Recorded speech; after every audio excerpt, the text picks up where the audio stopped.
Le Sahel, une région souvent associée à des défis, connaît une transformation remarquable. Au Mali, au Niger et au Burkina Faso, les récents changements de direction ont déclenché une vague de réformes audacieuses, privilégiant la souveraineté économique et l'innovation.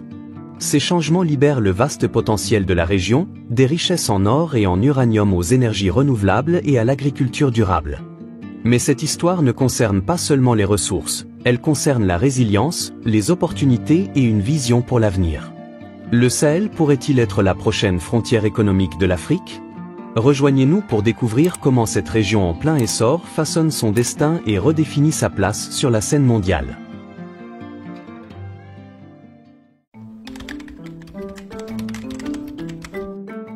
Le récent leadership militaire au Mali, au Niger et au Burkina Faso a apporté une vague de changements, plaçant la souveraineté économique et le développement national au premier plan.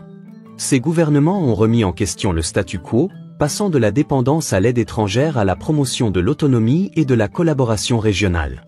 Leur vision économique est audacieuse, donnant la priorité à l'autonomisation des industries et des communautés locales tout en s'attaquant aux problèmes profondément enracinés qui entravent depuis longtemps la croissance du Sahel.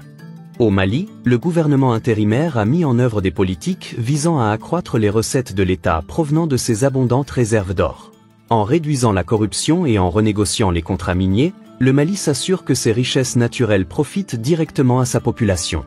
Pendant ce temps, les dirigeants du Niger ont adopté une approche stratégique de ses ressources en uranium, renégociant des accords pour exercer un plus grand contrôle et s'assurer que les recettes soient réinvesties dans des secteurs essentiels comme l'éducation, la santé et les infrastructures.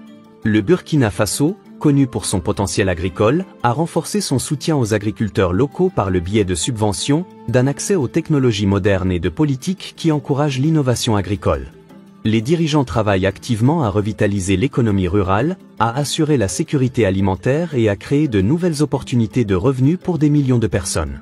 L'une des caractéristiques clés des stratégies de ces gouvernements est leur volonté de réduire les interférences extérieures dans les affaires intérieures. Cette approche, bien que peu appréciée par l'Occident et en particulier par la France, contribue à inculquer un sentiment de fierté nationale et d'appropriation de l'avenir du Sahel.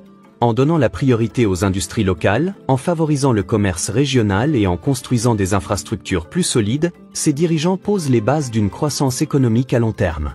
Leurs efforts portent déjà leurs fruits, depuis le renforcement de la confiance des investisseurs jusqu'aux premières améliorations dans des secteurs clés. Pour les entrepreneurs, cela représente une occasion unique de tirer parti d'une région qui réforme son climat des affaires. Grâce à leur expertise, à leurs capitaux et à leurs liens étroits avec la région, les entrepreneurs de la diaspora peuvent contribuer à stimuler l'innovation et à créer des entreprises qui non seulement génèrent des bénéfices, mais donnent également du pouvoir aux communautés locales.